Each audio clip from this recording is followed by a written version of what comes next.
परमात्मा कहते हैं चलती चक्की देख के और दिया कबीरा रो, और दो पाटन के बीच में साबत बचा ना कोई।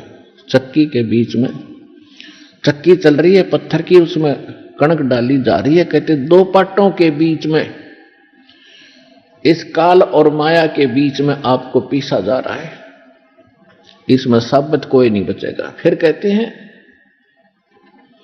कि किले से लागा रहे ताका नाश न हो।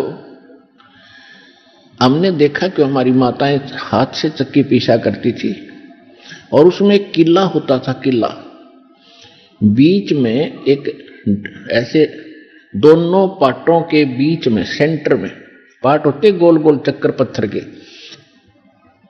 उसमें एक तो डंडा सा लगा होता था उसको घुमाने के लिए, और एक उनके सेंटर में एक सुराख सा होता था, उसमें एक लकड़ की ऐसे गोल सी लंबी लंबी सी एक लगी हुई थी गुटका सा, और उसके चारों तरफ उसके खाली स्थान होता था, उसको किला बोलते थे।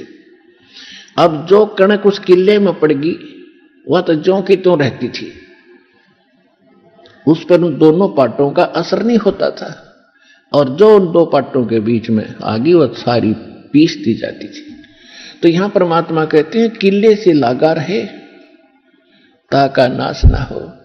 तो हम परमेश्वर कबीर जी के साथ लगेंगे। ये किला है इस काल के चक्की के बीच में, और जो परमात्मा के संपर्क में इसके निकट आ गया फिर काल के इस पत्थर यानी दोनों पाटों से बच गया।